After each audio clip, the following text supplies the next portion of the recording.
Nesse vídeo de hoje eu vou te falar quais são os 3 maiores investidores, na minha opinião, pessoal mesmo, como que eles influenciam a maneira como eu invisto e como que eles podem te ajudar a você investir melhor e alcançar resultados aí de mais de 2% ao mês no mercado financeiro, tá?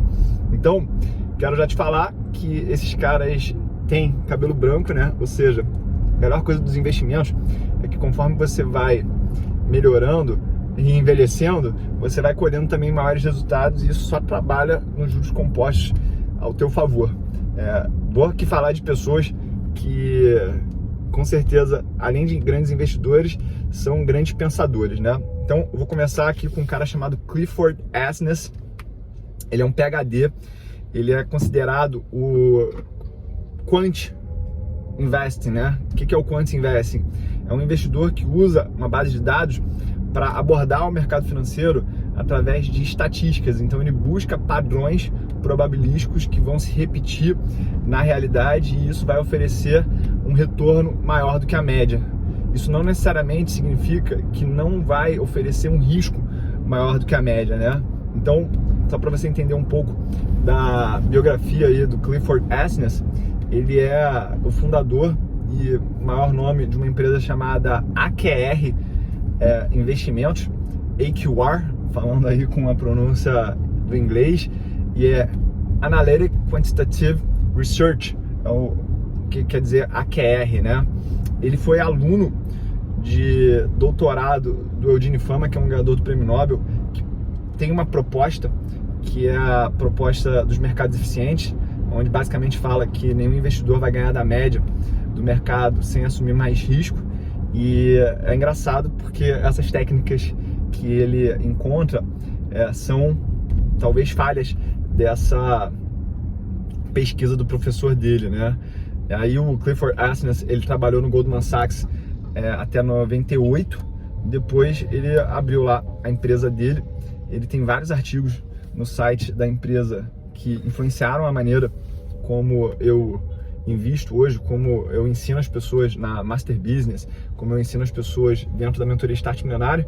Ele que tem lá o artigo, não sei se foi ele ou se foi a empresa dele, né? Mas vale a pena, tudo tá na batuta dele, que é o Buffett Alpha, que mostra lá que o Warren Buffett, se ele é gênio ou se ele é um cara muito disciplinado, e mostra que o Buffett, na verdade, ele segue alguns fatores de investimentos, algumas regrinhas de investimentos, que é exatamente aquilo que o Clifford Asness desenvolveu muito na pesquisa dele e que a gente também ensina dentro da Master Business. Basicamente é buscar empresas de baixa volatilidade, beta baixo, empresas de tamanho pequeno, empresas de valor e empresas com um momentum positivo, né? Se ficar aqui muito técnico para você, basicamente é pegar empresas que têm setores com demanda inelástica, bastante previsíveis, empresas baratas em relação aos seus múltiplos contábeis, empresas que estão já numa trajetória vencedora de valorização no mercado, e empresas de pequeno porte, já que elas podem crescer muito e tem aí espaço para isso. Então o Clifford Asness também tem outros artigos que valem muito a pena, Value, Momentum, essa ideia aí um pouco mais sofisticada. Eu gosto muito de investir dessa maneira, porque isso aí consegue padronizar o teu pensamento. Aquela história que eu falo que você pode investir dedicando 15 minutos por ano para o assunto, vem dessa técnica que ele desenvolve. E para quem aí não tem muito conhecimento em mercado financeiro, isso aí é uma derivação lá do que o Joe Greenblatt fala na fórmula mágica de Joe Greenblatt, né? Mas é um pouco mais sofisticado, mas tão simples quanto de executar. Aí o segundo investidor, eu estou fazendo em ordem, tá? Terceiro lugar, Clifford Asness. Segundo lugar, George Soros. George Soros, muito conhecido aí pelas pessoas por ser um dos maiores especuladores da história, e ele usa uma técnica de investimentos que é a reflexividade. Então, ele teve um fundo na década de 70 junto com Jim Rogers, chamado Quantum Fund, e o Quantum Fund, ele teve um retorno de 10.000% na década de 70, porque eles surfaram muitas tendências em commodities, e foi uma década, na verdade, que o S&P 500 ele andou de lado por causa da estagflação americana, que é um ambiente aí onde tem pouco crescimento e muita inflação. O que é a reflexividade? Que é um conceito desenvolvido por um filósofo austríaco chamado Karl Popper, né? É onde os fundamentos, eles influenciam os preços e os preços influenciam os fundamentos. E isso faz com que o mercado ele entre em dinâmicas de boom, que são as tendências de alta muito forte, e depois de bust, que são o estouro das bolhas. Então, o George Soros, no final das contas, no meu entendimento, ele é um surfista de tendência. Ele ficou muito conhecido aí no mundo por ser o homem que quebrou o Banco da Inglaterra. Ele ganhou $1 bilhão em 92, numa operação onde ele ficou short na Libra e ganhou uma operação de 10 bilhões que ele botou, 10% ali basicamente. Ele conta em histórias, como no livro Alquimia das Finanças, que ele nem botou o tamanho máximo que ele queria botar nessa operação. Uma das lições que ele dá pra gente, quando a gente aprende um pouco mais sobre como ele olha o mercado, é que quando você encontra uma operação muito favorável, você tem que ir para jugular. Ou seja, você tem que ir grande nessa operação muito assimétrica, tá? E isso aí combina dois conceitos que pouca gente acaba falando, mas a gente aborda muito lá na Mentoria Start Milionário e também na Master Business, que é o seguinte: não importa somente a tua estratégia, mas o tamanho que você faz essa estratégia, tanto para o bem quanto para o mal. O George Soros, ele foi patrão-chefe, né, do Armínio Fraga, grande investidor aí brasileiro, que foi presidente do Banco Central. Ele também foi chefe de um cara que eu admiro demais, mas não está no meu top 3, que é o Stanley Druckenmiller, que ele é o dono da Duquesne Capital. Esse cara aí tem um recorde absurdo de investimentos em termos de histórico, né? E foi quem abriu a minha cabeça para a história de que o segredo do mercado está em surfar as tendências. E o George Soros, ele fala que ele entra numa posição para depois estudar mais sobre o caso, né? Então é uma característica aí que a gente também vai perceber nas pessoas como investidores, que é, às vezes você não está dando muita atenção no ativo, aí você vai lá e compra 100 ações, e aí você começa a pesquisar mais sobre a empresa, sobre o caso, sobre a conjuntura, sobre aquela lógica. Então, se você tem dificuldade de se concentrar para estudar mercado financeiro, coloca o teu dinheiro ali no jogo, que você vai ver como é que a tua atenção ela vai mudar para isso. O George Soros, ele acaba não revelando indicadores que ele usa para investir, mas a gente lendo aí muitos dos livros sobre ele e que ele mesmo escreveu, a gente consegue observar isso. George Soros, ele, depois de um tempo, começou a gerenciar o portfólio dele de uma maneira que ele tinha vários subgestores, onde ele financiava a fundação do hedge fund do cara, e aí ele tinha uma taxa de administração menor e uma taxa de performance menor também, por ele ser o seed money, que é o dinheiro semente para o cara abrir aquele business, né, que é muito lucrativo e muito rentável. Por que as pessoas acabam não reconhecendo muito a genialidade do George Soros? É porque ele tem uma posição política aí que ele, através da Open Society, financia organizações de esquerda ao redor do mundo, e tem muita gente que acha que ele faz isso de maneira maquiavélica e de maneira maldosa, né? E confundem o fato dele ficar short em alguns países com essa posição. Eu, pessoalmente, acho que isso não tem nada a ver, tá? Mas posso estar errado também. Não estou aqui determinando que isso é errado. Mas se preocupa lá em conhecer um pouco mais sobre a história dele, que você vai ver como que é maravilhosa essa maneira de enxergar o mercado. E ele, por exemplo, teve na década de 80 a melhor parte da carreira dele, né?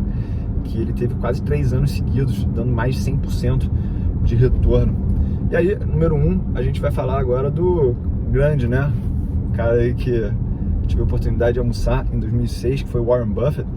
E o Warren Buffett, ele é o Pelé dos investimentos mesmo, não só pelo alto retorno que ele conseguiu ao longo da carreira dele, mas também pela longevidade que ele conseguiu esses retornos. Então, a gente está falando de mais de 60 anos com um histórico de rentabilidade de 20%, né?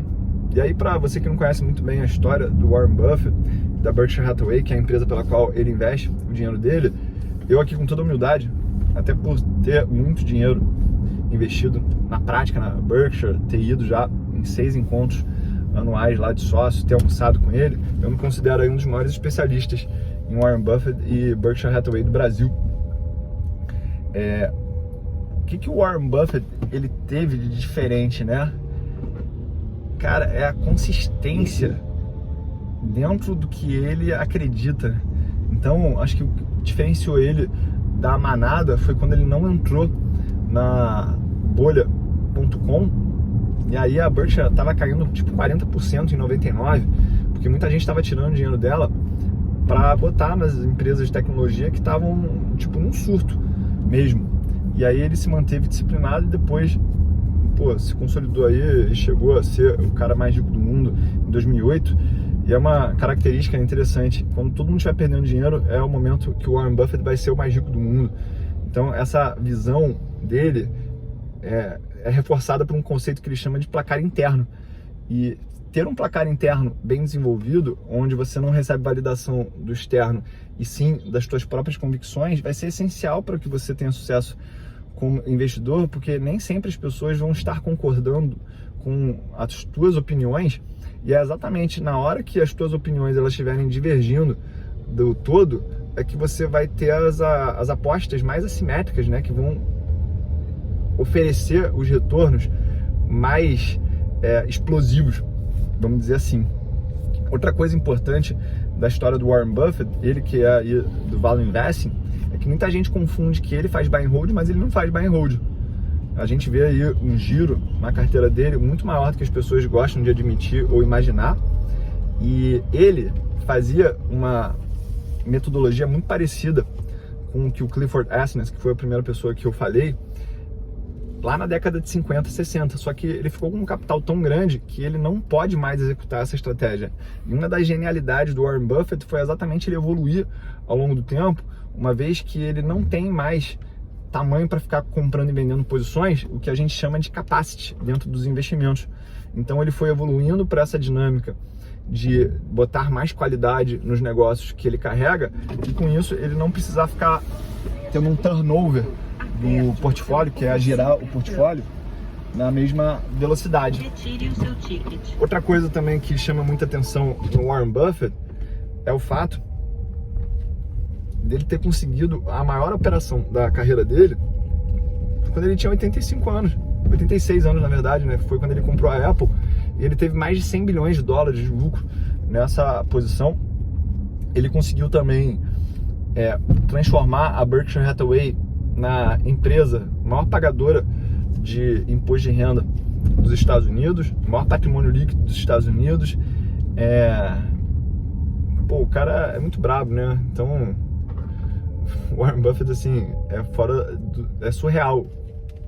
Às vezes, se tu fizer uma história meio que conspiração americana, ele era pra ser um personagem que o governo americano inventou, porque imagina um cara viver aquela vida espartana que ele viveu, conquistar todo o dinheiro, já doou mais de 100 bilhões de dólares, vai doar aí no total mais de 1 trilhão de dólares, não, 1 trilhão de reais, né? Mais de 200 bilhões de dólares na carreira dele, na vida dele, e, deixou um legado aí, vai deixar um legado. O cara com 95 anos, a lucidez que ele tem.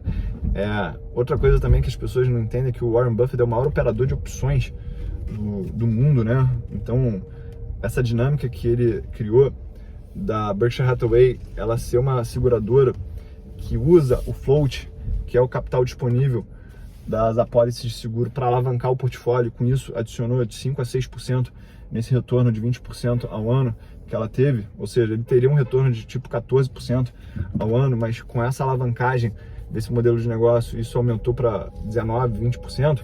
Isso aí foi uma sacada genial.